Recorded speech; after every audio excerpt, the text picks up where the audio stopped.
kajian kita pada ta'lim ini ya, bukan hanya mengkaji siapa dia ya. Karena kalau bicara tentang siapa Abu Bakar Siddiq, saya kira kita bisa googling di internet, baca bukunya ya, sudah banyak kehidupan Abu Bakar As-Siddiq ini disajikan dalam tulisan-tulisan ya.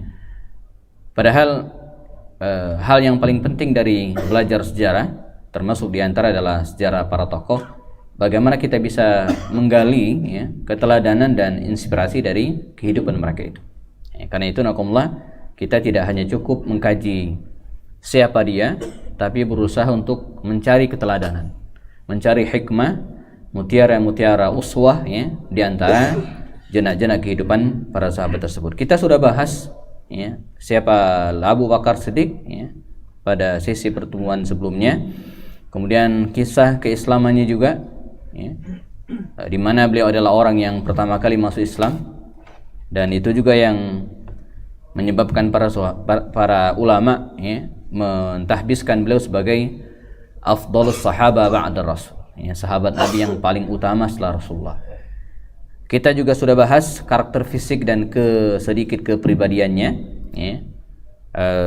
Saya pernah sampaikan ketika waktu kecil dulu suka baca kisah para sahabat, bayangan saya Abu Bakar Siddiq itu orangnya besar, tinggi, janggutnya lebat ya, sebagaimana karakter orang Arab umumnya ya. Tapi ternyata dalam paparan-paparan para ulama secara detail tidak demikian ya. Abu Bakar Siddiq itu cenderung ramping ya, tapi lincah gitu ya, lincah, dan kemudian punya tutur kata yang sangat halus ya, tapi punya kemauan dan sifat yang sangat tegas ya. Kita lihat ketika beliau menjadi khalifah. Kita juga sudah bahas bagaimana beliau menemani baginda Rasul mulai dari qabla al-hijrah ya, kemudian hijrah ke Madinah, dan mengikuti semua peperangan di masa Nabi ya. Di tagline saya sebut Abu Bakar Siddiq itu orang yang infak paling banyak, dan kalau perang paling depan ya, infaknya paling banyak dan perang juga paling depan ya. Tidak seperti kita, kalau sudah infak jalannya atau datangnya belakangan, atau mungkin gak hadir ya, karena merasa sudah berinfak ya. Para sahabat Nabi tidak, mereka infak paling gede, lalu kemudian mereka juga melakukan kebaikan ya, di antara jihad juga paling duluan. Dan kita juga sudah bahas bagaimana peran Abu Bakar Siddiq ketika Nabi meninggal dunia. Nah, kita tiba pada sesi ini ya. Nah, baik. Abu Bakar Siddiq sebagai khalifah. Jamaah ketika Nabi Muhammad SAW meninggal dunia, beliau wafat. Kalau kita lihat waktu ya, Nabi itu kan mulai sakit itu hari Rabu ya. Rabu, Kamis, Jumat, Sabtu, Ahad, Senin wafat. Jadi sekitar 5 hari beliau sakitnya agak keras, lalu kemudian menyebabkan kewafatannya ya. Rabu, Kamis, Jumat, Sabtu, dan Ahad.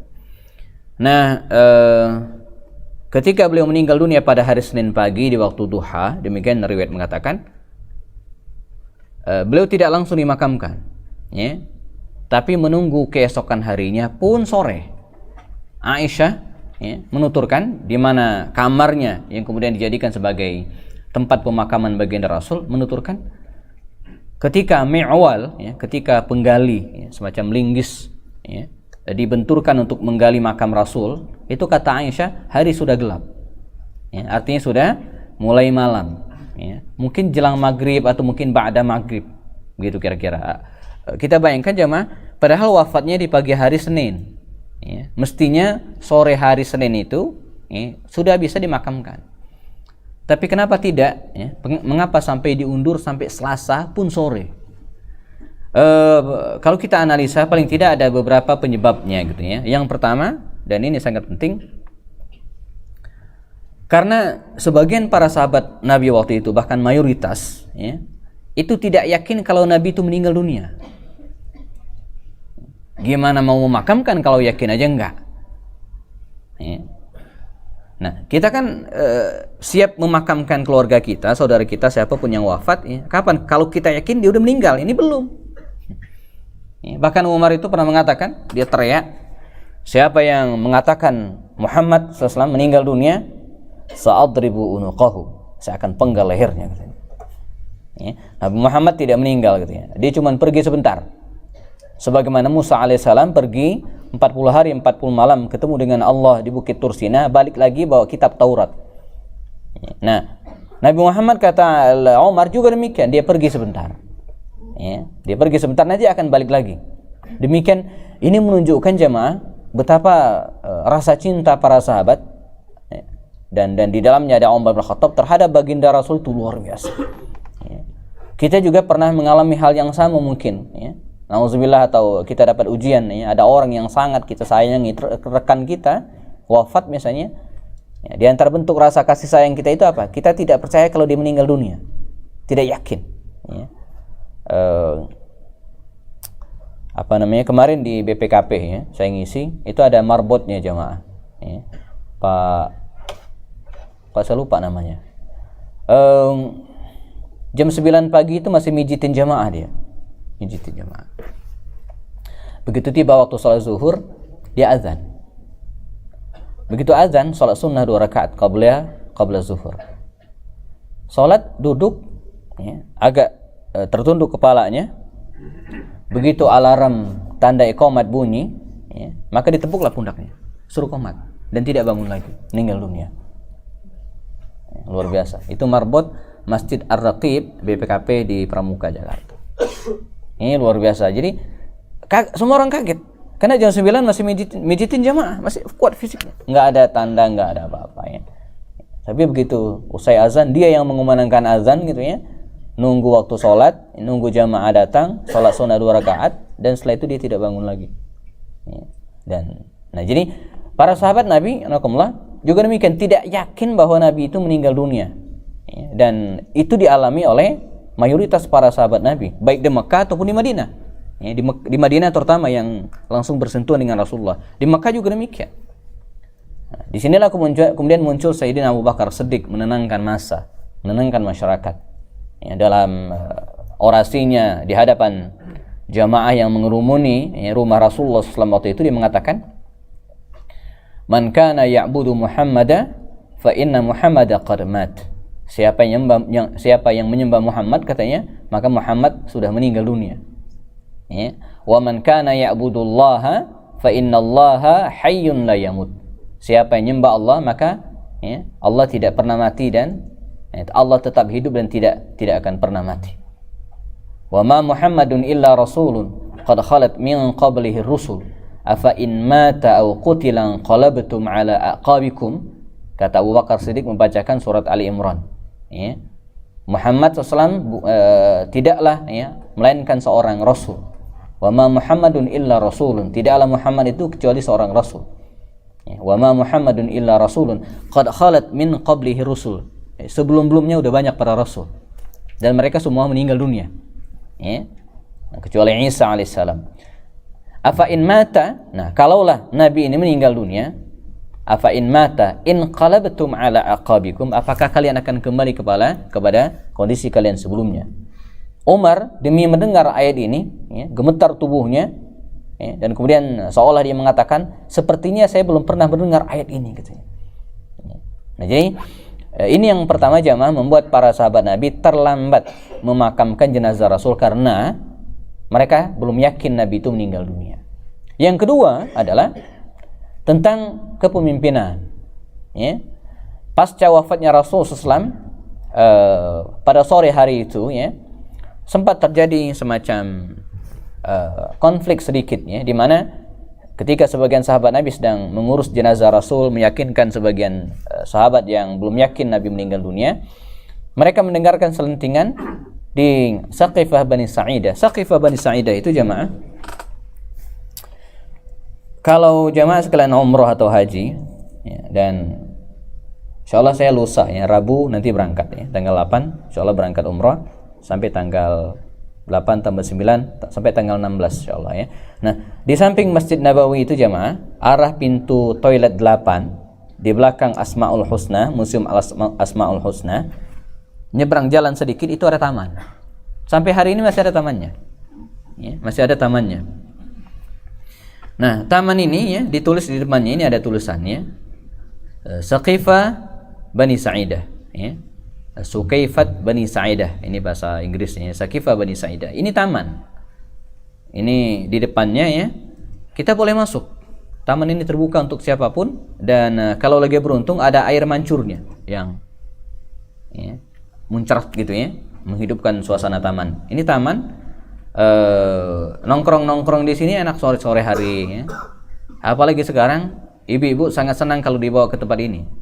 Karena di depan taman ini ada lapangan dan banyak pedagang pedagang kaki lima begitu yang murah meriah itu ya. Dulu kan di depan Masjid Nabawi nggak boleh lagi, mereka dipindahkan ke sini semua.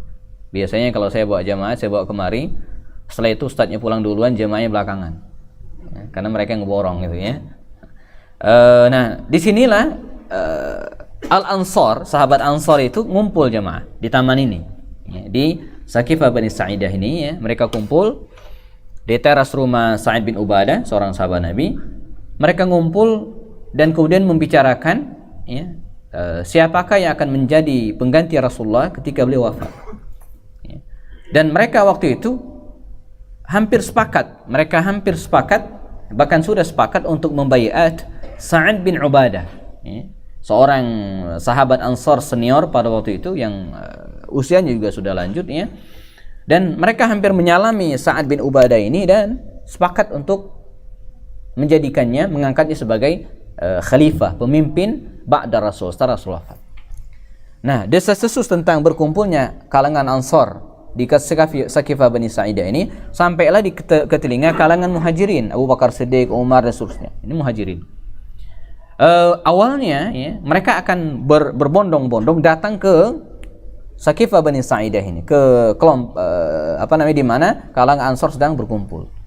Tapi ya, khawatir terjadi hal-hal yang tidak diinginkan, bentrokan dan seterusnya, maka akhirnya mereka sepakat ya, untuk mengutus 3 sahabat senior dari kalangan Muhajirin. Mereka adalah Abu Bakar Siddiq, Umar bin Khattab dan Abu Ubaidah ibn al-Jarrah. Ya, ini sahabat Rasulullah. Mereka datang, bertiga ini datang, dan persis ketika Sa'id bin Ubadah itu akan dibaiat, melihat kehadiran ketiga tokoh Muhajirin ini, ya, kemudian sempat terjadi diskusi yang alot. Ya, sampai ada di antara mereka yang mengatakan, wahai Muhajirin ya, lakal amir ya, Anda punya pemimpin, walanal amir, dan kami juga punya pemimpin. Kata Umar, enggak bisa, enggak mungkin ada 2 pemimpin, mesti 1. Terus ya, Khabbab bin Munzir dan Umar bin Khattab sempat bersitegang keras pada waktu itu. Lalu kemudian disinilah muncul seorang Abu Bakar Siddiq yang ya, mendamaikan masalahnya ya. Suaranya yang lembut. Makanya jemaah kalau kita perhatikan, justru orang yang suaranya yang lembut itu kadang justru itu yang menyentuh gitu kan ya. Makanya the right man on the right place itu memang betul. Kalau untuk menggerakkan massa gitu ya, jihad, mungkin sosok-sosok seperti Khalid, Omar itu mungkin iya ya.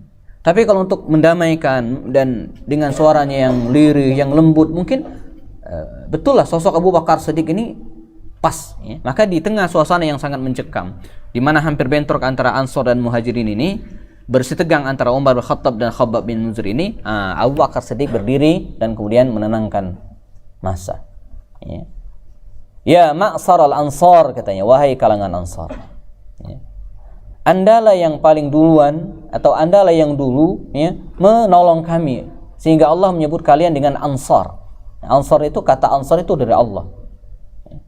As-sabiquna al-awwaluna minal muhajirin wal ansar ya, dalam surat At-Taubah Allah menyebut Ansar. Kalian yang menjadi orang yang pertama kali menolong kami, kata Abu Bakar. Jadi dipuji dulu jemaah, dipuji ya. Nah, apakah kalian akan menjadi orang yang pertama kali juga mencerai-beraikan umat ini? Terus ya, dengan kata-kata yang lembut, dengan kata-kata yang luar biasa, menyentuh ya. Pada titik ini semua tenggelam larut dalam kerukaan. Apalagi kemudian ketika Abu Bakar Siddiq membawa ini jenazah Rasulullah belum kita makamkan dan seterusnya, dengan kata-kata yang luar biasa ya. Akhirnya muncullah Abu Ubaidah bin al-Jarrah. Kata Abu Ubaidah bin Jarrah, bahkan dalam riwayat lain sebutkan, kata Abu Bakar Siddiq, kita konsentrasikan ya, pemimpin pada 2 orang. Di sini ada Umar bin Khattab dan di sini ada Abu Ubaidah bin Jarrah. Kita konsentrasikan pada dua orang ini, kata Abu Bakar Siddiq. Maka angkat tanganlah Abu Ubaidah bin Jarrah, tidak. Kita fokus kepada Abu Bakar Siddiq, dan akhirnya mereka kompak, ya. Didahului oleh Abu Ubaidah bin Jarrah, dia mengulurkan tangan dan kemudian menjabat tangan Abu Bakar Siddiq, diikuti oleh Umar, diikuti yang lain, ya. Lalu kemudian semua menjabat tangan Abu Bakar Siddiq. Abu Bakar Siddiq kemudian diarak, dibawa ke Masjid Nabawi, dan berlangsunglah al-bai'at al-amah, ya, bai'at umum di Masjid Nabawi. Maka sahlah Abu Bakar Siddiq sebagai khalifah pertama pengganti Rasul sallallahu alaihi wasallam. Ya. Nah, jadi nyaris tanpa konflik berdarah-darah, berhari-hari enggak. Ya, tapi segera ini menunjukkan bagaimana sosok Abu Bakar Siddiq itu menjadi orang yang sangat, ya, luar biasa diterima oleh baik orang-orang Ansar sendiri maupun dari kalangan Muhajirin. Baik.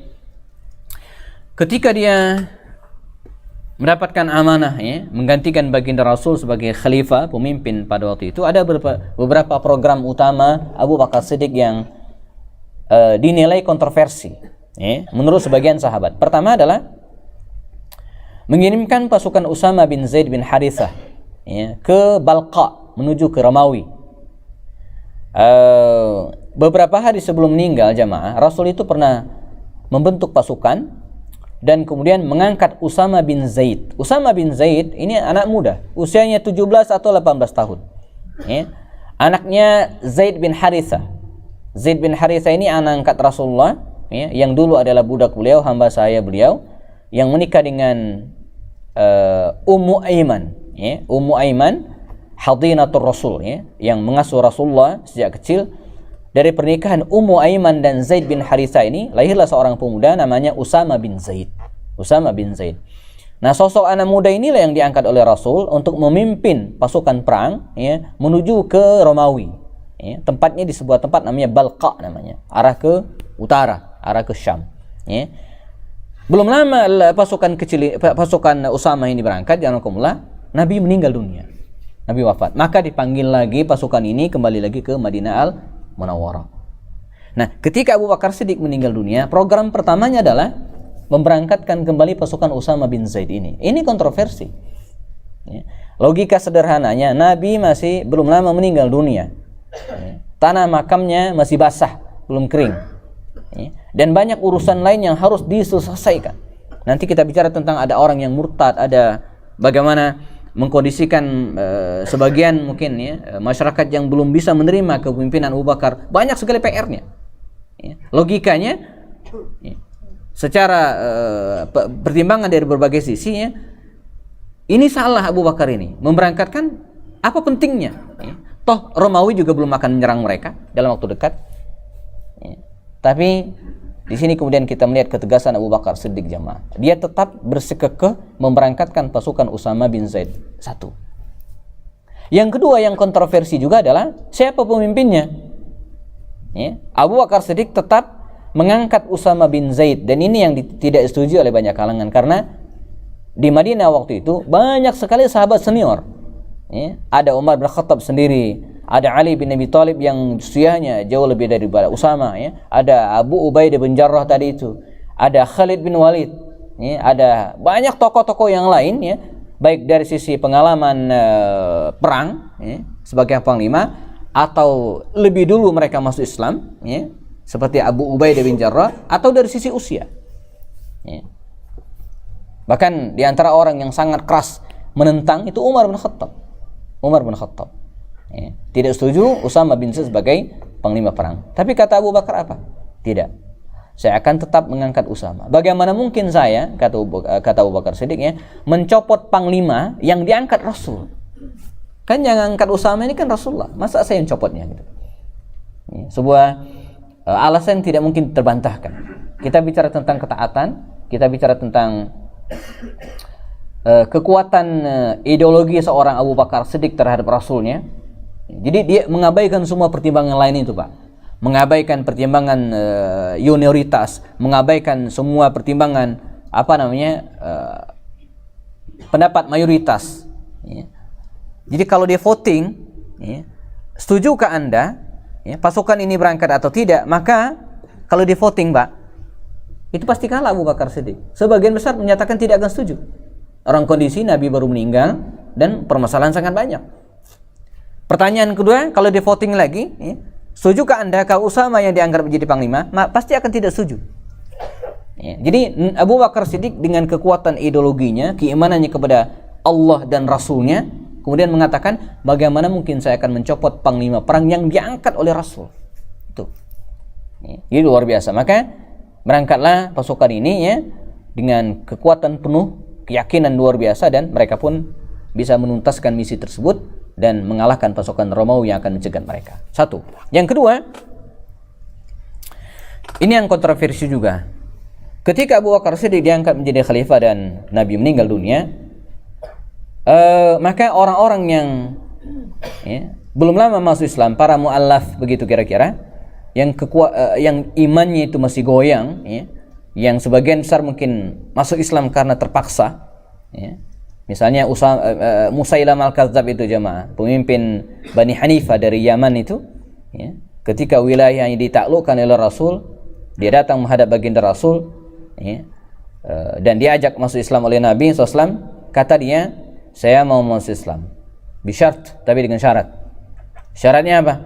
Kekuasaan kita bagi dua, ya. Bagian utara Anda yang pegang, bagian selatan biar saya yang pegang.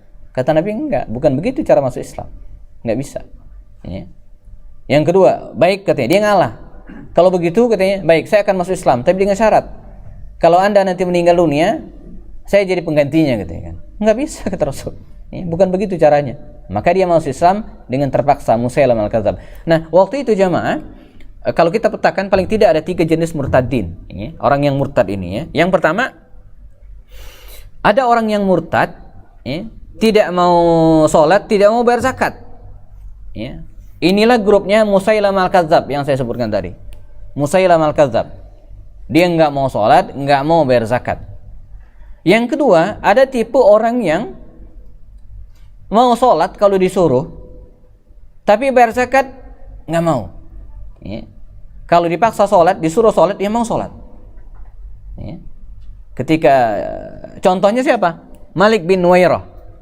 Malik bin Nuwairah itu jamaah ketika ditangkap oleh Khalid bin Walid dalam sebuah peperangan, dibelenggu tangannya ke belakang, dihadapkan di sidang di hadapan Khalid bin Walid, ya. Kata Khalid, ya Malik, ma ra'yuka anis salah? Bagaimana pendapat Anda tentang salat? Kata dia apa? In ta'muruni bis salah usolli. Kalau kalian suruh saya salat katanya. Kata Khalid, kalau disuruh, iya, kalau disuruh, kalau enggak katanya. Berarti enggak ikhlas dong, kata Khalid begitu. Ikhlas kan di hati, katanya kan. Apa peduli Anda dengan apa yang saya lakukan, katanya kan. Jadi dia kalau disuruh salat mau. Wa amaz, kemudian kata Khalid lagi apa katanya? Wa ma qaluka aniz zakah? Bagaimana menurut Anda tentang zakat? Kalau ini enggak, al malu mali, gitu ya, harta saya dan tidak saya akan berikan kepada siapapun. Jadi Malik bin Nuwairah itu jamaah, dia mau sholat tapi enggak mau berzakat. Tipe yang ketiga ada yang sebaliknya. Ini menurut sebagian riwayat. Misalnya Tulaih bin Khuwailid itu ada yang mengatakan dia enggak mau sholat, ya, karena sholat itu menurut Tulaih bin Khuwailid, ya, merendahkan izzah, derajat manusia, ya. Bagaimana mungkin orang yang mulia, tokoh itu bisa nyungsup di tanah, katanya. Ini menghinakan manusia. Dia enggak mau sholat, ya. Kalau zakat, ya kalau diminta bolehlah, katanya, saya ngasih, katanya. Jadi ada 3 tipe. Enggak mau salat, enggak mau zakat, ini tipenya Musailam al-Kadzab. Ada yang mau salat, enggak mau zakat, ini tipenya Malik bin Nuwairah. Dan yang ketiga ada orang yang, ya, enggak mau salat, kalau zakat, kalau dipaksa ini diminta maulah, katanya. Dan zakat itu memang harus diambil kan, khuz. Nah, menghadapi 3 tipe pembangkang ini jamaah, ya, pada tipe pertama, tipe Musailam al-Kadzab, enggak mau sholat, enggak mau bayar zakat, clear. Semua sepakat, semua sahabat setuju. Mereka diperangi, ya. Diperangi, ditaklukkan, ya. Kemudian yustatab, diminta untuk bertaubat. Sepakat, ya. Nah, yang jenis 2 terakhir ini enggak, ya. Terutama orang yang enggak mau bayar zakat, ya. Yang enggak mau sholat, oke lah, ya. Sebagian besar perangi, ini enggak mau sholat, jelas, ya, banyak hadisnya, ya. Tapi yang tipe yang ketiga tadi itu di mana orang yang mau sholat tapi nggak mau berzakat, seperti Malik bin Nuwairah. Itu kalau dia voting, pertanyaannya, apakah Anda setuju kalau ada orang yang mau sholat tapi tidak mau berzakat, diperangi atau tidak? Itu lagi-lagi kalau di voting, yang menang adalah yang tidak setuju diperangi. Termasuk diantaranya Umar. Kata Umar, janganlah diperangi. Kan yang penting dia masih sholat. Ya. Kata Abu Bakar, lah, enggak. Ya. Saya tidak akan membiarkan ada orang yang memisahkan antara sholat dan zakat. Maka dia segera membentuk pasukan perang, dipimpin oleh Khalid bin Walid diantaranya, dan dikejarlah, diburulah orang-orang seperti ini. Maka tertangkaplah tokoh mereka namanya Malik bin Nuwairah ini. Ini ada kisah tersendiri ketika sudah ditangkap, lalu kemudian disidang oleh Khalid, dan dia ingat pesan Abu Bakar Siddiq, jangan biarkan ada orang yang memisahkan zakat dan sholat. Maka ketika dia tahu bahwa Malik bin Nuwairah ini tidak mau membayar zakat walaupun mau sholat, maka kata Khalid bin Walid, bereskan. Maka dieksekusilah dia, dipenggal kepalanya. Begitu dipenggal kepalanya, di kasusnya di tempat lain bukan di Madinah, datanglah seorang tentara Khalid namanya Abu Qatadah menghadap melaporkan hal itu kepada Abu Bakar Siddiq. Dan dia termasuk orang yang tidak setuju Malik bin Nuwairah ini dipenggal kepalanya, tidak setuju. Tapi Khalid panglima perang dan dia yang berkuasa. Itu sempat terjadi diskusi hebat antara Umar dan Abu Bakar. Ketika mereka mendapatkan laporan Khalid bin Walid memenggal kepala Malik bin Nuwairah karena Malik bin Nuwairah tidak mau berzakat tapi mau sholat. Kata Umar, Khalid itu terburu-buru. Ta'ajjala Abu Sulaiman. Khalid itu terburu-buru. Mestinya itu orang dibawa dulu kemari, kita sidang. Kata Abu Bakar, tidak ada masalah. Dia sudah menjalankan tugas yang baik. Satu lagi, Malik bin Nuwairah ini punya istri. Istrinya dinikahi oleh Khalid. Nah, ini masalah lagi.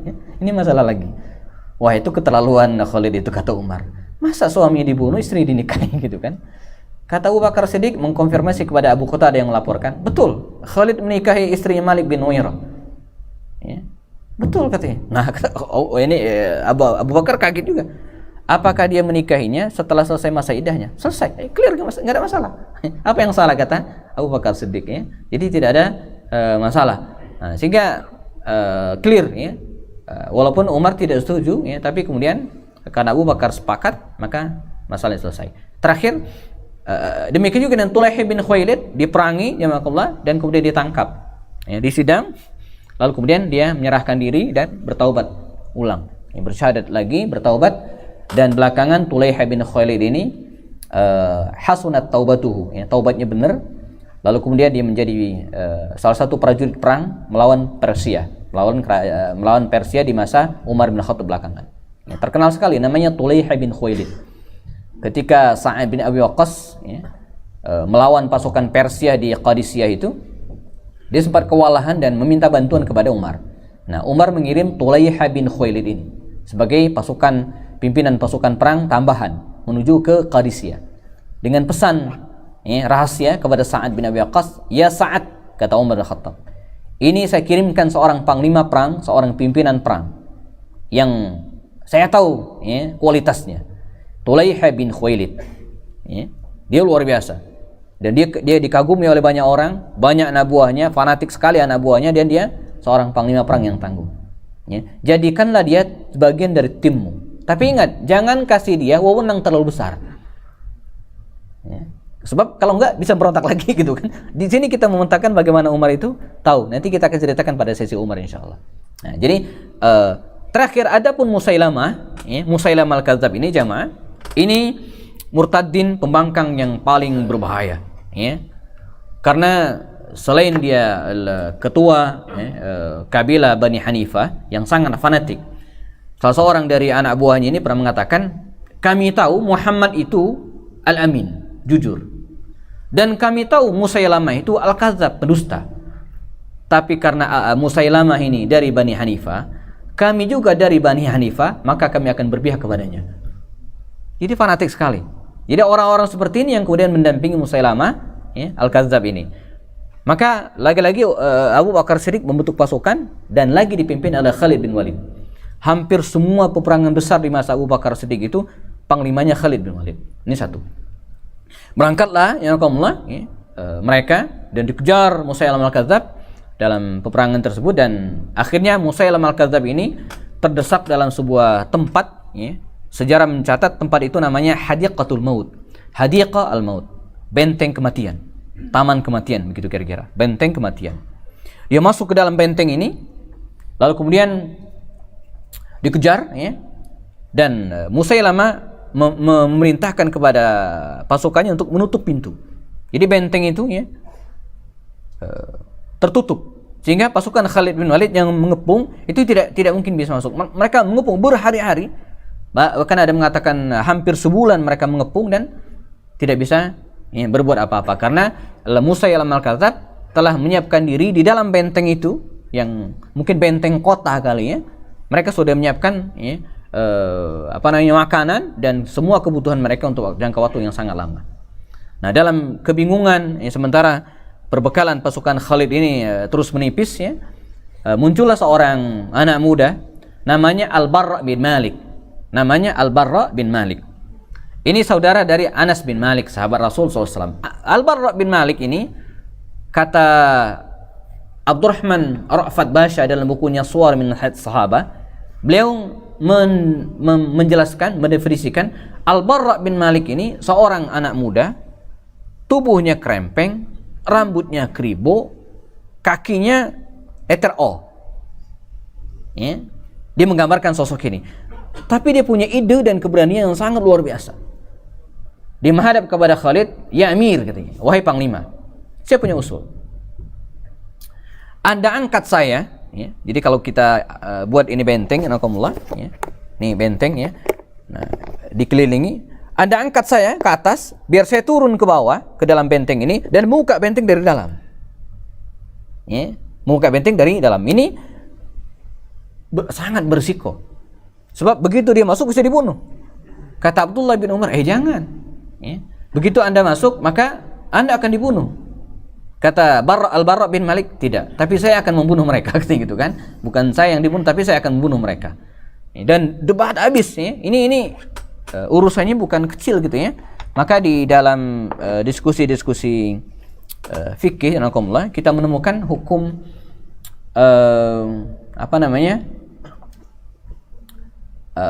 al-infijar al-istashhadi ya. Jadi bom syahid ya. Apa hukum bom syahid itu ya? Nah, sebagian ulama yang membolehkan bom syahid itu seperti di Palestina dan seterusnya, itu mendasarkan pada peristiwa ini ya, di mana Al-Barra bin Malik itu menjatuhkan dirinya di tengah musuh dan peluang matinya itu besar sekali ya. Peluang matinya besar sekali ya. Nah, jadi tapi dia sudah siap. Akhirnya Khalid bin Walid ini lagi tipe Khalid bin Walid. Khalid bin Walid itu panglima perang yang kalau dibandingkan dengan Umar, dia jauh lebih tega. Nanti kita akan lihat lagi. Saya yakin kalau Umar panglimanya waktu itu nggak mungkin beliau setuju. Umar itu beda, ya. Keras, beribawa, berani, tapi hatinya lunak. Khalid itu enggak. Memang layak jadi panglima perang, berada di terdepan. Nanti kita banyak peristiwa nanti kita akan temukan dalam diri Khalid. Maka dia setuju jemaah, ya. Setuju untuk mengangkat, melempar, ya, menaikkan Al-Barra bin Malik ini ke atas. Dia terjun ke bawah, ya, dan membuka benteng dari dalam. Dan dia berhasil. Ya. Dengan tangan kanannya, dengan tangan kirinya dia membuka benteng, tangan kanannya dia menghalau pedang, ya, lawannya akan membunuhnya. Maka dengan kecepatannya dan keberaniannya dia bisa membuka benteng, dan pasukan Khalid bin Walid pun menyerbu ke benteng Hadiqatul Maut itu. Ya, maka diserbulah Musailamah al-Kadzdzab, ya. Dan di sini ada satu peristiwa menarik lagi. Ada seorang sahabat Nabi namanya Wahsy bin Harb. Wahsy bin Harb ini dulu budak, hamba sahaya yang sangat ingin memerdekakan diri.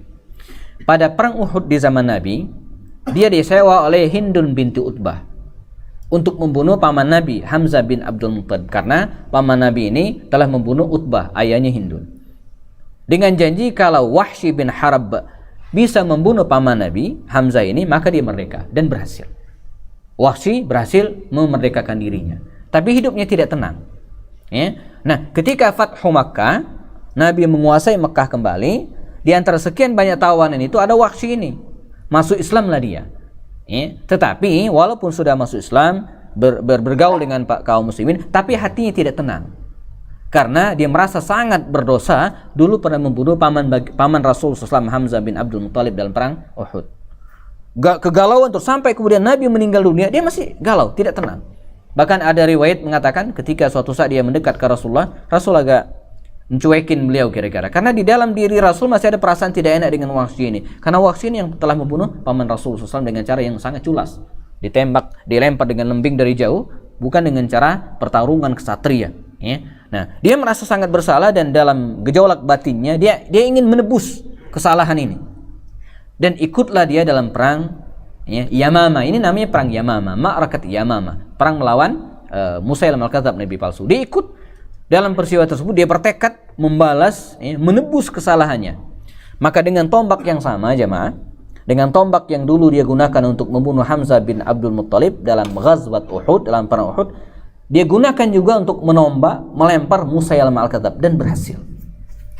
Maka dialah orang yang membunuh Musailamah al-Kadzdzab. Namanya Wahsy bin Harb. Setelah berhasil, kemudian dia berteriak, melemparkan tombaknya. Kata dia, qataltu khairun nas, saya telah membunuh sebaik-baik manusia, Hamzah, dengan tombak ini. Dan sekarang katanya, saya berhasil membunuh syarrun nas, orang yang paling buruk, Musailamah al-Kadzdzab. Maka sejak saat itu kemudian hidupnya baru tenang. Jadi yang bunuhnya adalah Wahsy bin Harb. Musailamah al-Kadzdzab ini terbunuh. Maka relatif selesailah urusan dengan nabi palsu. Selesai urusan dengan nabi palsu setelah Musailamah al-Kadzdzab ini terbunuh dalam perang namanya perang Yamamah. Yang berikutnya, kita ada waktu 10 menit lagi ya. Setelah menyelesaikan urusan dengan orang-orang murtad, pembangkang zakat, maka langkah berikutnya yang dilakukan oleh Abu Bakar Siddiq adalah memperluas sayap dakwah. Beliau mengirimkan utusan-utusan dan mau tidak mau harus berbenturan dengan pasukan Romawi, kekuasaan yang sangat dominan pada waktu itu, Persia dan Romawi. Maka dalam beberapa perang kecil terjadilah benturan-benturan militer dengan pasukan Romawi ini, dan endingnya jamaah rakumullah, mereka harus berhadapan dengan pasukan inti dari kerajaan Romawi ini.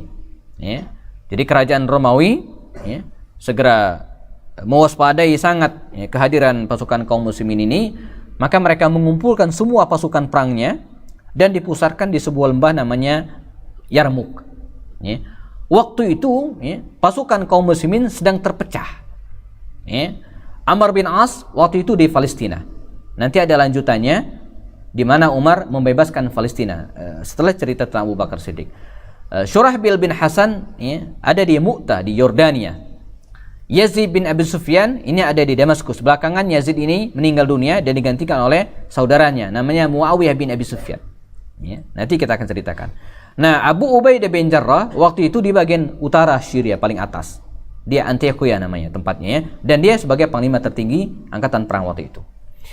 Sementara pasukan militer Romawi itu ada di Yarmuk. Maka Abu Bakar Siddiq segera mengirimkan suratnya ke 4 pasukan tadi itu, dikirim semua dengan satu instruksi. Semua kumpul di Yarmuk. Karena pasukan Romawi ada di Yarmuk. Maka semua pasukan ini jamaah sekalian kumpul semua menuju ke Yarmuk untuk menghalau laju pasukan Romawi ini akan menggempur Madinah, dan mereka berkumpul di Yarmuk. Dan istihad Abu Bakar Siddiq setelah memperhatikan sekian banyak panglimanya, ada Amr bin As, ada Syurahbil, ada Yazid, ada Abu Ubaidah dan seterusnya, maka dia beristihad yang akan memimpin pasukan yang sangat besar, dan ini menentukan sekali dalam sejarah berikutnya, adalah Khalid bin Walid. Umar waktu itu rada tidak setuju. Tapi karena yang memutuskan adalah Abu Bakar, maka dia setuju. Masalahnya adalah Khalid bin Walid waktu itu dia berada jauh dari Yarmuk, berada di daerah Irak, sebuah tempat namanya Hirrah. Ketika dia mendapatkan surat dari Abu Bakar Siddiq dengan instruksi harus gabung ke pasukan di Yarmuk, Sementara waktu sangat mepet, dia bingung. Ya. Kalau dia pasukan tambahan, telat dikit nggak masalah. Ini masalahnya dia panglima perangnya. Ya. Jadi instruksi Abu Bakar itu dua. Ya Khalid, Anda berangkat ke Yarmuk, gabung dengan pasukan besar di situ. Ya. Yang kedua, Anda sebagai panglima perangnya. Nah, di sini kita melihat abqariyatu Khalid, kecerdasan dan keberanian Khalid bin Walid. Dia panggil stafnya, Rafi' namanya jamaah. Demikian sejarah mencatat, Rafi' ini orang lokal, warga pribumi yang tahu persis kondisi daerah situ. Dibentangkan peta. Ya Rafi', ya, kita sekarang berada di sini. Perintah Khalifah Abu Bakar, kita harus ke Yarmuk nih. Lewat jalan mana? Kata Rafi', penunjuk jalan mereka itu, tenang ya Khalifah. Daerah sini tempat saya main sama bapak saya dulu waktu kecil. Daerah-daerah sini tempat saya main waktu kecil sama bapak saya. Ada 3 kemungkinan. Pertama, kita lewat jalan normal. Ya, jalan normal. Jalan lalu lalang, kafilah dagang dan lancar. Berapa lama kata Khalid? 18 hari. Waduh, 18 hari. Ya, sementara peperangan segera akan berlangsung dan dia panglima perangnya. Ya. Yang kedua, ini agak cepat, tapi bahaya. Ya, bahayanya kita akan bisa diserang mendadak ya, oleh pasukan Romawi yang bertugas di sepanjang jalan itu ya, dan kita akan sangat terlambat nanti. Jalan lain kata Khalid, ada satu ya Khalifah. Kita berangkat dari sini, jalan lurus terus, ya, kita akan membelah padang pasir Sahara yang sangat luas. Selama 5 hari 5 malam kita akan membelah padang pasir Sahara ini. La ma'a fiha wala kala. Enggak ada air setetes pun dan tidak ada tanaman sejubut pun. 5 hari 5 malam kita akan membelah padang pasir yang sangat luas ini. La ma'a fiha, enggak ada air setetes pun dan tidak ada tanaman sedikit pun. Kata Khalid, kita tempuh jalan ini katanya. Itu luar biasa. Jadi dia mengambil risiko terbesar. Ya. Berapa hari kata Umar? Kata Khalid bin Walid, 5 hari biasanya katanya. 5 hari. Jadi jamaah bayangin ya, perjalanan normal 18 hari dipotong menjadi 5 hari. Nah belakangan ketika kisah ini disampaikan kepada Umar di Madinah, ya laha ya Aba Sulaiman, kata Khalid, wah itu luar biasa Khalid, saya tidak mungkin bisa melakukan itu katanya. Nggak mungkin saya melakukan itu. Saya kasihan dengan anak buah saya katanya itu kan. Tapi Khalid melakukan. Maka berangkatlah mereka, itu kisahnya unik. Berangkat mereka, strateginya apa? Mereka mengosongkan perut unta dan ketika akan jalan, unta itu disuruh minum yang banyak, Pak.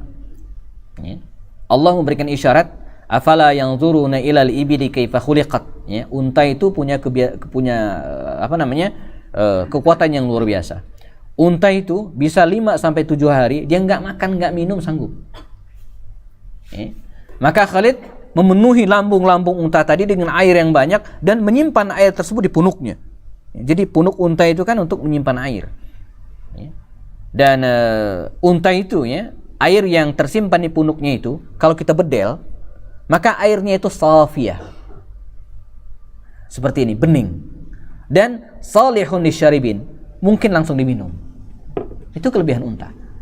Jadi walaupun sudah masuk, disimpan di punuknya gitu kan, ini untuk cadangan dia. Nah, maka mereka segera mengatur strategi itu. Dihitunglah oleh Khalid, ya, unta kita berapa, dibagi 5. Ya, dibagi 5. Ya. Misalnya untanya sekian ratus, maka dibagi 5. Oh, berarti sehari kita harus menyembelih sekian ekor unta. Dagingnya dimakan, airnya diminum. Ini strategi Khalid dan berhasil. Mereka jalan. Pada hari kelima, untanya habis. Kata Khalid, ya Rafi', aina lama, di mana air ketika itu kan? Di mana air? Iya ya kata Rafi'. Dulu waktu kecil saya sama bapak saya sering main di sini, banyak air di sini ketika itu kan. Sekarang mana nggak ada lagi. Wah ini bunuh diri kata Khalid. Maka Rafi' yang seorang yang pengalaman luar biasa, kata ayah saya katanya, hendaklah kita mencari tanaman sejenis kaktus. Ya, kalau saya terjemahnya kaktus, sejenis kaktus ya. Lalu cabut, ya. Nah kalau bawahnya itu basah, galilah di situ, itu ada air. Ya. Itu kuncinya. Ya. Jadi carilah tanaman sejenis kaktus, ya. Kemudian dicabut, digali, bawahnya basah, maka galilah di bawahnya pasti ada air.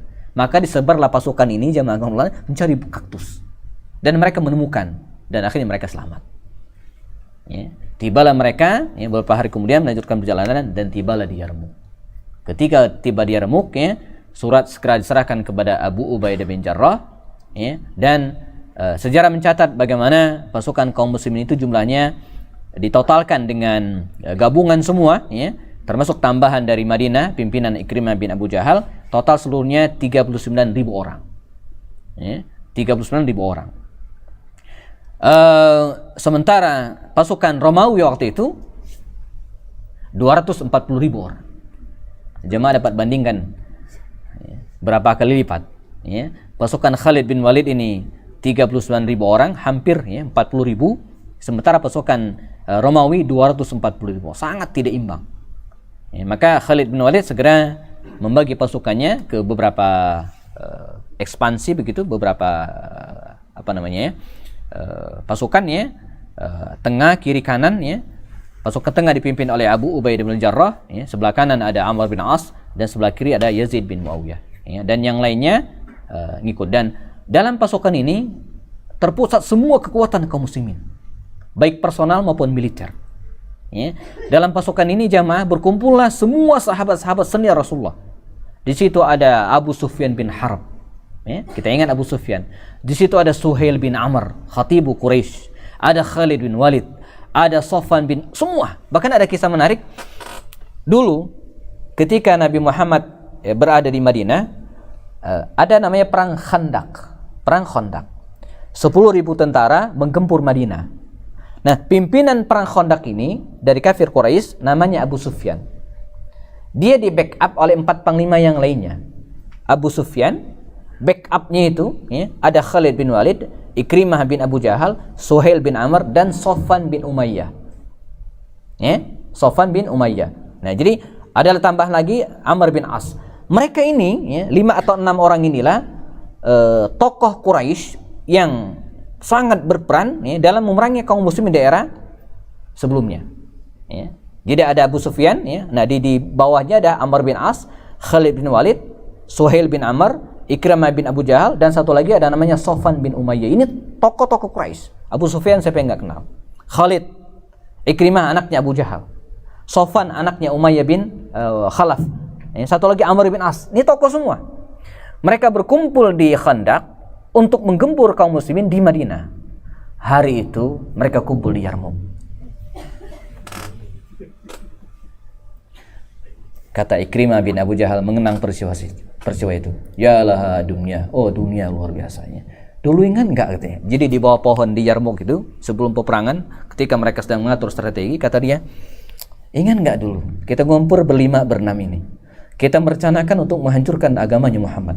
Sekarang kita ngumpul bersama untuk membela agamanya gitu kan. Dan pimpinan kita Khalid bin Walid. Ini luar biasa.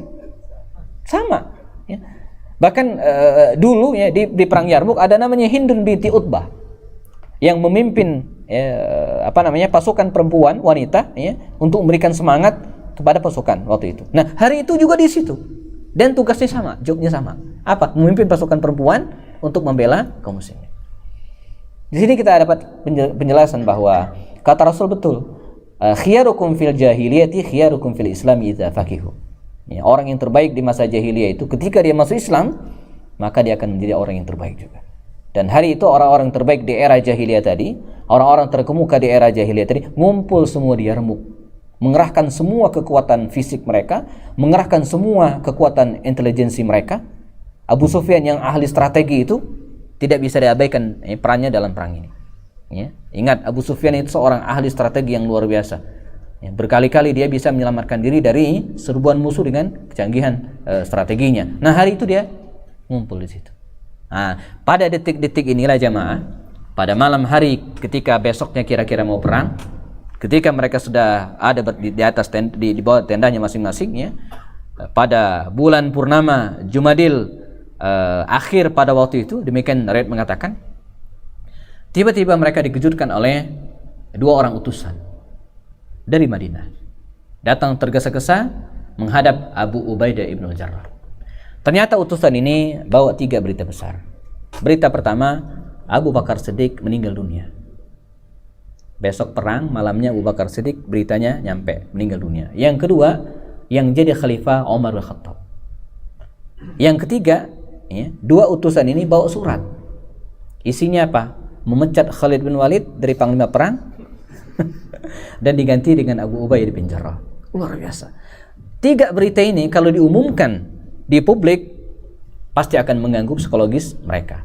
Maka tokoh-tokoh Quraisy ini, tokoh-tokoh kaum muslimin ini ya mengkat ya, berita ini ya, dipegang dan tidak disampaikan, tidak diumumkan. Ketika ya, terjadi peperangan keesokan harinya, dengan panglima di lapangan tetap Khalid bin Walid, walaupun de jure-nya ya, secara administrasi bukan dia lagi. Ya, bukan dia lagi. Terjadi peperangan dengan strategi yang luar biasa, akhirnya kaum muslimin berhasil memenangkan peperangan tersebut. Nah, usai perang baru diumumkan. Ya, ada banyak riwayat, ada yang mengatakan Khalid sendiri nggak tahu surat itu. Ada yang mengatakan demikian. Jadi Abu Ubaidah saja yang tahu surat itu, di-keep. Begitu selesai perang baru diumumkan. Maka Khalid datang ke Abu Ubaidah. Kenapa nggak diumumkan dari kemarin? Iya, andai diumumkan, tidak ada yang berubah dari diri saya. Saya nggak akan ngambek katanya itu kan. Saya nggak akan marah. Ya, tenang aja gitu kan. Kata Abu Ubaidah enggak. Ya, saya tidak ingin merusak ya, suasana Anda yang begitu luar biasa disambut oleh pasukan pada waktu itu. Saya ketika Khalid bin Walid datang dari Hira itu, begitu dia datang, langsung gemuruh. Khalid datang. Bintang mereka datang gitu kan. Itu luar biasa. Ya. Dan bukan hanya itu, ketika diumumkan bahwa panglima mereka adalah Khalid bin Walid, ya, mereka bergemuruh lagi. Menerima. Nah, bagaimana mungkin setelah itu diumumkan dia pecat? Kan nggak mungkin. Nggak mungkin. Ya. Di sini kita melihat dua sisi tentang kelegowohan seorang Abu Ubaidah bin Jarrah, ya, dan satu sisi ya, Khalid bin Walid. Makanya belakangan dia mengatakan setelah berita itu disampaikan kepada Khalid bin Walid, apa yang dilakukan oleh Khalid? Khalid jamaah segera menjabat tangan Abu Ubaidah, kemudian dia peluk, kemudian dia cium keningnya. Ini ketika seseorang mencium kening saudaranya, mencium kening anaknya, itu artinya apa? Ini ciuman kebanggaan. Seseorang mencium kening saudaranya itu adalah ciuman kebanggaan. Saya bangga kepadamu. Ketika seorang ayah mencium anaknya, saya bangga kepada. Ya. Maka diciumlah kening Abu Ubaidah bin Jarrah dan kemudian mengatakan, ya Aba Ubaidah, wahai Abu Ubaidah. Ya. Andai kemarin engkau umumkan, tidak ada yang berubah dari diri saya. Ya. Saya tidak akan merubah sikap saya. Ya. Sebab anta aqdamu minni islama, Anda lebih dulu masuk Islam. Ya. Wa aktsaru minni sinna, dan lebih tua dari saya. Ya. Jadi dan mulai saat ini dan bahkan sebelumnya, kata Khalid bin Walid, saya bersumpah ya, menyerahkan saya diri untuk Islam dan lan ukhalifaka abada. Saya tidak akan pernah menyelisihimu sedikit pun. Ya. Saya akan taat kepadamu, apa yang diperintahkan dan saya akan terima. Dan sebaliknya Abu Ubaidah juga demikian. Abu Ubaidah memeluk Khalid bin Walid, mencium kening Khalid bin Walid dan kemudian mengatakan, ya Aba Sulaiman, wahai Abu Sulaiman, katanya. Ya.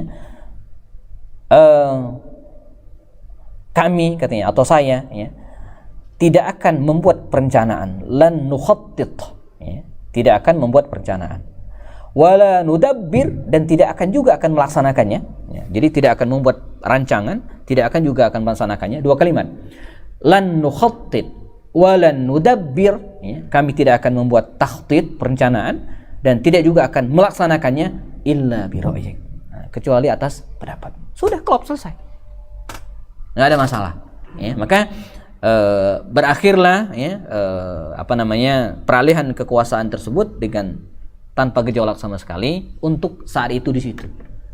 Di Madinah beda.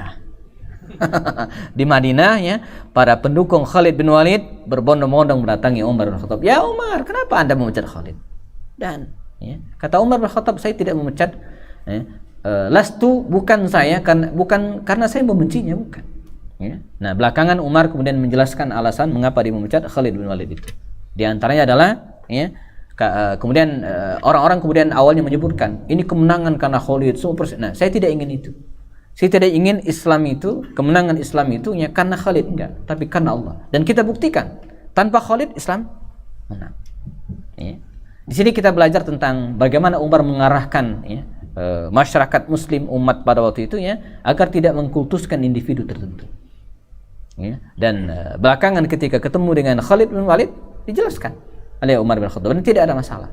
Khalid juga tidak masalah. Kemudian dia mengatakan la ujahidu li ajli Umar, walakinni ujahidu li ajli Rabbi Umar. Saya ini perang bukan karena Umar, tapi karena Tuhannya Umar. Jadi nggak ada urusan. Mau panglima kek, pang-6 kek, pang-7 nggak masalah. Apalagi nggak ada pangnya gitu ya. Cuman rakyat biasa nggak ada masalah berubah dari saya. Maka mengalirlah ya eksekusi itu peralihan itu dengan sangat nyaman dan tidak ada yang berubah dari mereka. Dan Abu Bakar Siddiq meninggal dunia, rahimallahu, dia wafat pada hari Senin ya, akhir Jumadil Akhir ya. Jadi tahun ke-13 Hijriah dan usianya 63 tahun ya, 63 tahun karena perbandingan antara usianya dengan Rasulullah itu 3 tahun. 3 tahun lebih tua Rasulullah. Dan dia wafat 3 tahun setelah Rasulullah. Jadi persis ya, sekitar 63 tahun usia Abu Bakar Siddiq ketika wafat. Dan dia dimakamkan ya, di samping makam Rasulullah. Nah, jadi kalau kita ke Raudhah Masjid Nabawi, di sampingnya ada ruangan rumah Aisyah dulu. Di situ ada 3 makam. Makam Rasulullah, lalu kemudian Abu Bakar, dan sampingnya ada Umar bin Khattab. Ya, dan sebelum dia meninggal dunia, ini sebagai penutup ya, dia berwasiat ya, bahwa yang meninggal yang menjadi khalifah setelah saya adalah Umar bin Khattab. Sabir Abduh dalam kitab kecilnya itu menuturkan detik-detik wafatnya Abu Bakar Siddiq ini. Dia mengatakan ketika wafat itu dia sempat pingsan. Nah, sebelum pingsan dia mendiktikan kepada Utsman. Ya, Utsman bin Affan waktu itu sekretaris negara, Seknek. Utsman tulis, kalau Abu Bakar Siddiq meninggal dunia, maka yang menjadi khalifah adalah pingsan. Sementara formulir ini masih kosong. Ya. Atas inisiatif Utsman ditulis Umar bin Khattab. Begitu dia bangun si Umar, pertanyaan pertama Abu Bakar apa? Ya Utsman. Sudah kau tulis? Sudah. Siapa? Umar. Nah, itu yang saya maksud katanya. Kenapa ditulis kata Abu Bakar? Kata Umar, saya khawatir, kata Utsman yang nulis tadi, saya khawatir tadi engkau tidak bangun lagi gitu kan. Kan jadi fitnah, kosong ya. Itu luar biasanya Utsman gitu ya. Coba kalau kita tulis nama sendiri aja enggak ya. Enggak ada yang tahu ini, tapi enggak, ditulis Umar. Maka ketika dia meninggal dibacakan surat wasiat dan selesai. Ya, tanpa ada gejolak sama sekali dan mereka menerima Umar sebagai khalifah. Kita cukupkan sampai di sini jamaah, jam 1 persis. Ada yang tanyakan atau dikonfirmasi sebelum dicukupkan? Untuk yang bertanya nanti ada 3 hadiah. Ya, 3. Silakan. Ini yang paling gede nih, kayak yang penanya pertama kayak ini ya. Kalau nggak ada yang nanya, saya yang nanya. Ini hadiah mesti dibagikan ya. Enggak. Kenapa Abu Bakar ini jarang melihatkan hadis? Mungkin ada penjelasan hadis. Padahal sangat dekat. Baik. Betulnya kalau kita lihat sejarah para sahabat Nabi, kita akan menemukan bahwa orang yang paling banyak meriwayatkan hadis itu adalah Abu Hurairah radhiyallahu anhu. Ya. Padahal lagi Abu Hurairah itu adalah orang yang masuk Islamnya itu di ujung-ujung, ya. Di ujung ya. Dia hijrah ke Madinah itu kan setelah perang Khandaq kalau tidak salah. Jadi hanya menemani Nabi itu sekitar 3 tahun atau 4 tahun lah. Sementara Abu Bakar Siddiq kan dari awal. Nah, mengapa tidak ya? Jadi begini, para sahabat Nabi dulu jamaah, ketika berinteraksi dengan Rasulullah SAW ya, tidak semua dari mereka itu concern meriwayatkan hadis. Tidak semua ya. Jadi bahwa mereka bergaul dengan Rasulullah, berinteraksi, bermuamalah dengan Rasulullah, iya. Tapi tidak diriwayatkan ke setelahnya. Nah, tidak. Ini masalahnya. Sehingga yang di bawahnya ini, generasi di bawahnya, baik sahabat junior ya, ataupun tabi'in, itu tidak menerima riwayat dari Abu Bakar. Kalaupun mereka menerima, itu sifatnya hadis yang sifatnya fi'liyah. Ya. Mereka melihat Abu Bakar begini, kemudian mereka melakukan. Ya. Nah, adapun sahabat Nabi yang lain, ya seperti saya katakan tadi, Abu Hurairah enggak, mereka meriwayatkan. Ya. Mereka meriwayatkan, menjelaskan, bahkan dia buka forum tersendiri, buka majelis tersendiri. Kita ingat cerita Abu Hurairah itu kan 2 kali dipanggil Umar. Kasus kedua, bukan kasus ya, masalah kedua, dia diangkat oleh Umar untuk menjadi gubernur Bahrain. Sebelumnya, ya, Abu Hurairah itu dipanggil oleh Umar. Ya Abu Hurairah, kemari. Engkau jangan terlalu banyak meriwayatkan hadis, kata Umar. Nanti orang lupa dengan Al-Quran, asyik dengan hadis. Enggak, tenang aja kata Abu Hurairah. Enggak katanya. Masih Abu Hurairah pengen terus, kata Umar enggak. Akhirnya Umar tegas sekali. Ya Abu Hurairah katanya, selagi saya hidup engkau tidak boleh meriwayatkan hadis satupun kata Umar. Tegas sekali. Ya. Selagi saya hidup engkau tidak boleh meriwayatkan hadis satupun kata Umar. Kata Abu Hurairah apa? Ya, selagi Anda masih hidup katanya. Maksudnya apa kata Umar? Iya, kalau Anda mati saya bebaskan katanya gitu kan. Dan betul, ketika Umar meninggal dia meriwayatkan hadis lagi. Ya. Kata Umar, maksudnya doain saya mati kata Umar. Nah, jadi mengapa kemudian Abu Hurairah itu ya menjadi orang yang paling banyak meriwayatkan hadis ya? Sampai 5.374 hadis yang diriwayatkan. Beda dengan yang lain. Ini kalau kita lihat biografi Abu Hurairah ya. Nah ini, yang paling banyak itu Abu Hurairah ya, 5.374 hadis. Di bawahnya adalah Abdullah bin Umar, anaknya Umar bin Khattab. Ya, di bawahnya ada Anas bin Malik. Ada Aisyah sendiri cuma 2.210 hadis. Ada Abdullah bin Abbas, ada Jabir bin Abdullah dan Abu Sa'id Al-Khudri. Nah, sisanya itu di bawah 1000-an. Ya, saya lupa ada datanya, mungkin nanti dicari lagi berapa ratus atau berapa puluh yang diriwayatkan oleh Abu Hurairah, oleh Abu Bakar Siddiq, sangat sedikit. Karena dia tidak konsen meriwayatkan itu. Dia membersamai Nabi ya, bermuamalah iya, interaksi ya, tapi tidak diceritakan ke berikutnya. Nah, sama seperti jamaah di sini kan, ada yang sini selesai pulang. Tapi ada yang jadi ustadz, diceritakan lagi nggak nyambung tuh jadinya kan?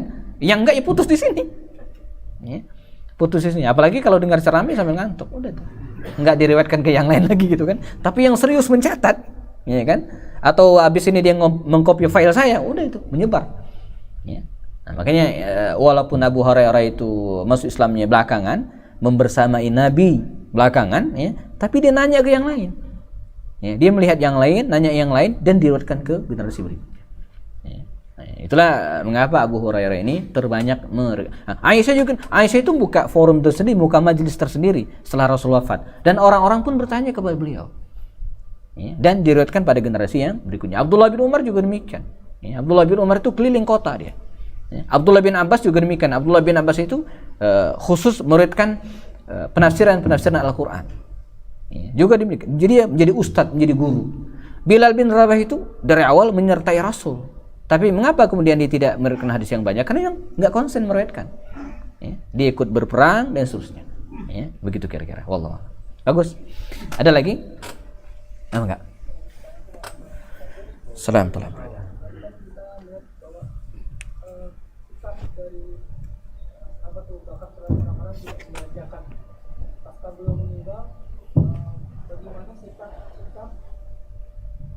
Bagaimana sikap khalifah setelahnya menyikapi orang-orang yang tidak membayar zakat. Nah, kemudian jika dalam konteks saat ini, bagaimana kemudian status hukum orang-orang tidak menolak membayar zakat? Salam. Bismillah. Iya, di masa Abu Bakar Siddiq ini memang agak dia menjadi masalah gitu kan. Karena ketika Nabi meninggal dunia, lalu kemudian kekuasaan itu dianggap tidak dianggap stabil ya. Sehingga ketika ada orang yang tidak mau bayar zakat, itu belum bisa dipaksa. Tapi pada era berikutnya, pada masa Umar bin Khattab, itu tegas sekali. Ya, karena zakat itu kan kalau kita lihat dalam Al-Quran, kalimatnya itu khudz, ya, khudz min amwalihim, ambil. Jadi bukan transfer, ambil, pungut. Ya. Maka ada istilah pemungutan zakat itu. Jadi nggak nunggu, tapi dijemput. Ya. Maka badan amil zakat itu mestinya dia punya tim yang jemput, datang ya orang kaya itu hitung. Ya. Seperti petugas pajak. Ya. Mestinya nah di masa Umar, wah itu ketat sekali. Maka di antara fikih ekonomi Umar itu, kalau kita bicara tentang Umar ya, di antara adalah tentang adanya regulasi yang sangat kuat dan tegas terhadap zakat. Bukan hanya zakat, tapi kekayaan orang-orang kaya. Ya, setorannya gitu kan. Ini penting. Kan dalam teori kesejahteraan masyarakat, ya, di antara hal yang menyebabkan masyarakat itu miskin, itu bukan karena negara itu miskin, tapi karena kekayaan itu numpuk pada orang kaya. Itu masalahnya. Ya. Seperti di masa Umar bin Khattab itu jemaah, kekayaan negara sama aja, nggak nambah kok. Tetapi orang-orang kaya tadi, uang itu turun semua ke bawah, sehingga beredar di tengah masyarakat. Itu yang bikin makmur masyarakat. Yang bikin masyarakat miskin apa? Ketika kekayaan tersebut disedot orang-orang kaya, numpuk di rekening mereka. Orang miskin gak punya duit, udah. Maka ciri masyarakat yang ideal, yang bagus itu apa? Ya, ketika kekayaan itu merata. Ya, jadi jenjang itu jeda antara orang kaya dan miskin nggak begitu jauh. Sehingga praktis di akhir pemerintahan Umar bin Abdul Aziz kan orang-orang kaya itu mau bayar zakat susah. Mengapa? Karena kita ingat ketika Umar bin Abdul Aziz sedang sakit keras menjelang akhir hayatnya, datanglah orang-orang kaya pengen store zakat. Kata Umar bin Abdul Aziz, storkan segera, cari. Sore pulang lagi ini yang petugas tadi, laporan nggak ada lagi. Jadi mesti dikirim ke tempat yang jauh gitu. Di daerah sini udah nggak ada lagi yang berhak mendapatkan zakat. Kalau kita kan enggak, tinggal di broadcast saja, besok datang semua tuh mustahik zakat gitu ya. Jadi bahkan broadcast kita belum terkirim semua udah kerang-kering telepon gitu kan. Ya, pada minta jatah untuk zakat. Nah dulu enggak. Nah kembali pada periode berikutnya. Jadi di masa Umar itu tegas sekali. Ya, kita ingat bukan hanya masalah zakat lagi-lagi, tapi masalah keuangan negara.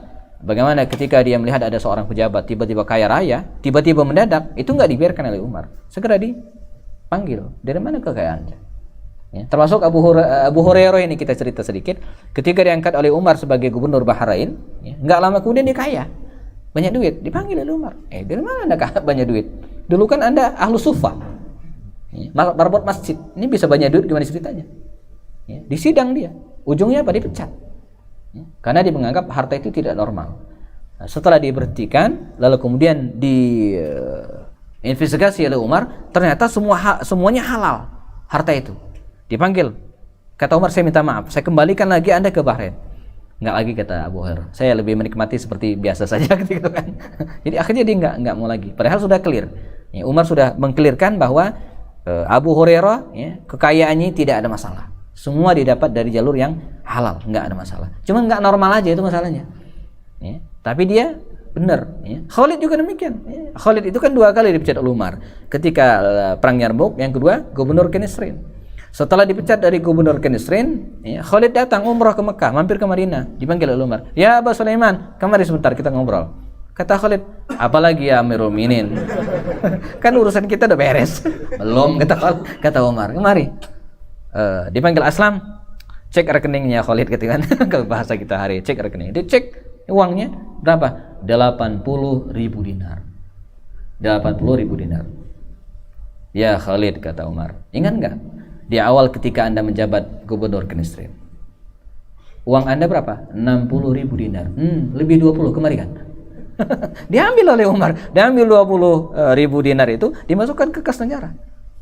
Jadi kekayaan Khalid itu dikembalikan sebagaimana di awal ketika dia menjabat sebagai gubernur Kenisrin. Lebihannya diambil masukkan ke kas negara, bukan untuk Umar. Ini yang tidak bisa dikotak-atik. Orang tidak mungkin cemburu, tidak mungkin marah. Mengapa? Karena harta yang disita itu untuk negara. Dan itu diberlakukan untuk semua, bukan hanya Khalid. Terhadap Sa'ad bin Abi Waqqas, yang lain juga begitu. Jadi Khalid nggak bisa ngomong, bukan untuk saya doang diperlakukan hal seperti ini, dan uang itu bukan untuk Umar. Dan mereka tahu kehidupan Umar seperti apa. Masalah kita enggan bayar pajak kan diantaranya itu. Karena kita lihat pejabat-pejabat pajak itu kaya raya semua, ini masalahnya. Sementara lubang-lubang di jalan semakin banyak. Itu yang membuat kadang kita membangkang bayar zakat gitu kan, atau membangkang bukan zakat, pajak. Kalau Umar enggak, hidup hanya sederhana luar biasa, kelihatan bekasnya. Jadi orang diambil harta juga tidak ada masalah, orang bayar zakat juga tidak ada masalah. Nah jadi kalau pertanyaannya bagaimana dengan periode berikutnya, sangat keras, sangat tegas. Kemudian dalam konteks hari ini ya, orang yang mengingkari zakat itu kan ada 2. Pertama, dia enggak membayar zakat karena sayang dengan duitnya. Tapi tidak mengingkari kewajiban zakat. Nah ini dosa besar. Kata Imam Al-Zahabi dalam kitab Al-Kabair, wa minal kabairi, termasuk dosa besar adalah man'uz zakah, orang yang enggak mau berzakat. Itu dosa besar. Jamaah kalau punya uang lebih dari nisab, keluarkan zakatnya. Tidak dikeluarkan, dosa besar. Nah bagaimana kalau tidak mau bayar zakat karena menganggap zakat itu bukan kewajiban? Nah ini yang disebut dengan kafir, karena mengingkari syariat Allah. Sama dengan orang yang tidak mau sholat. Orang nggak mau sholat itu 2 jenis. Dia nggak mau sholat karena malas, karena sok sibuk, sehingga tidak mau sholat, tapi tetap meyakini sholat wajib, dia dosa besar. Tapi kalau dia nggak mau sholat karena menganggap sholat itu nggak wajib, gitu kan? Nah ini masalah. Ya, dia bisa masuk kategori kufur terhadap syariat Allah Subhanahu Wa Taala. Gitu kira-kira. Wallahu alam. Dan zakat itu mestinya wewenang pemerintah, cabut, tarik, ya, dipungut. Gitu ya. Dan peluang zakat di kita ini sangat besar. Dulu 5 atau 6 tahun lalu, ya, Profesor Dr. Didin Hafiduddin itu pernah mengatakan peluang zakat di Indonesia ini, ya, kalau terkumpul semua itu bisa mencapai 21 triliun per tahun. Dan terakhir beliau bicara, ya, Basnas itu baru bisa mengumpulkan 1,9 T. Jauh banget. Peluangnya berapa? 21 triliun. Sementara yang terkumpul baru 1,9 T. Ini angka lama memang, nanti bisa direvisi lagi bagi yang tahu aksesnya gitu kan. Jadi peluangnya luar biasa. Bayangin 20 sekian triliun itu bisa menuntut banyak hal. Ya, kalau ya, lancar dengan baik ya. Cukup satu lagi tadi, cepat aja mungkin waktu kita mepet. Mana yang tadi? Yang di sebelah sini. Foto, silakan. Ada kisah yang lain bahwa Umar sama Khalid itu emang crush kan? Iya. Yang lebih yang mana? Dalam buku saya ya, antara Umar bin Khattab dan Khalid bin Walid, saya jelaskan dengan detail tentang kisah dua sahabat Nabi ini, bahwa di era jahiliyah ada rivalitas yang sangat tinggi antara Khalid dan Umar, sangat nggak mau kalah ya, apalagi mereka dari kabilah yang terhormat, Bani Adi, Bani Makhzum. Umar Bani Adi, Khalid Bani Makhzum, sangat nggak mau kalah antara dua orang ini ya. Kalau berantem itu gantian menangnya. Kalau gulat Umar pernah kalah, pacuan kuda Umar yang menang, begitu terusnya. Jadi ada rivalitas yang sangat tidak sehat di era jahiliyah. Begitu keduanya masuk Islam, rivalitas tadi berubah menjadi fastabiqul khairat. Di situ indahnya Islam. Mengubah rivalitas buruk, rivalitas jahiliyah, saling ingin menaklukkan, enggak mau kalah, ketika masuk Islam berubah menjadi apa? Fastabiqul khairat, berlomba-lomba dalam kebaikan. Ya, jadi bersaingnya itu menjadi bersaing sehat. Dan keduanya kemudian diarahkan oleh Rasul SAW untuk meniti karirnya masing-masing. Itu nggak berantem tuh di masa Nabi, karena karirnya beda. Umar itu berani, Khalid itu berani. Saya pernah jelaskan. Tapi keberanian Umar, menurut analisa Rasul, itu keberanian yang sifatnya defensif, bertahan. Karena itu dalam sejarah, carilah riwayatnya, kita tidak akan menemukan Umar itu jadi pemimpin perang, nggak pernah sekalipun. Cari dari awal Islamnya terus nggak pernah sekalipun diangkat oleh Nabi sebagai panglima perang. Kalau Hamzah kan sering, Abu Ubaidah sering, As-Sa'ad sering, Umar nggak pernah sekalipun diangkat, padahal dia berani. Bahkan untuk menjadi utusan pada Sulhul Hudaybiyah, ya, untuk menjumpai orang Quraisy pun akan berangkat, Umar ditarik lagi, nggak jadi, nggak pas dia. Ya, akhirnya diutus adalah Utsman. Mengapa? Kalau Umar yang diutus untuk negosiasi dengan Quraisy, bukan negosiasi yang terjadi, berantem. Maka yang diutus siapa? Utsman bin Affan. Baca perjanjian Hudaybiyah kan begitu. Sulhul Hudaybiyah. Jadi bukan Umar. Makanya kata Abbas Mahmud Al-Aqad dalam kitabnya Baqariyatu Umar, beliau mengatakan di antara kalimat yang paling sering keluar dari lisannya Umar adalah, ya Rasulullah, izinkan saya menggal leher orang ini. Itu kalimat yang paling sering keluar dari lisannya Umar. Dikit-dikit, ya Rasulullah, izinkan saya menggal orang ini. Ketika Hatib bin Abi Balta'ah dianggap membocorkan rahasia keberangkatan mereka ke Fatuh Makkah, Umar mengatakan, ya Rasulullah, i'zan li adribu unuqa hadzal munafiq. Izinkan saya menggal leher orang munafik ini, katanya kan. Kata Rasul, jangan, itu bukan orang munafik. Innahu min ahli Badar. Ya. Dia ini veteran perang Badar, dan veteran perang Badar itu sudah dimaafkan oleh Allah. Itu Umar. Khalid enggak. Khalid itu baru 2 bulan setengah Pak, dia masuk Islam, dia sudah jadi panglima perang Mu'tah, menggantikan 3 panglima yang syahid itu, menggantikan Zaid bin Haritha, Ja'far bin Abi Thalib, dan Abdullah bin Rawaha yang syahid. Penggantinya siapa? Khalid bin Walid, dan memenangkan peperangan. Baru berapa? 2 bulan setengah masuk Islam. Sisanya karirnya pun ya, naik. Makanya karir Umar dan Khalid itu walaupun rivalitas tapi beda. Ya. Yang sini ke sini, yang sini ke sini. Dan masing-masing gemilang dengan prestasinya. Umar sebagai puncaknya adalah sebagai khalifah, sebagai seorang negarawan. Khalid puncaknya sebagai siapa? Panglima perang. Jadi nggak berbenturan. Masing-masing dengan karirnya dan masing-masing dengan ya, kemuliaannya masing-masing. Ya, jadi nggak tahu kalau di Indonesia siapa ya, silakan. SBY Prabowo ya, yang satu negarawan, yang satu panglima perang ya gitu. Ya. Wallahu a'lam. Cukup mungkin? Ya, hadiahnya silakan ambil ke depan nanti yang merasa sudah bertanya ya. Jazakumullah khair jaza. Kita ketemu lagi pada pertemuan berikutnya. Sempurnakan kafarat majelis. Subhanakallahumma bihamdika asyhadu an la ilaha illa anta astaghfiruka wa atubu ilaik. Assalamualaikum warahmatullahi wabarakatuh.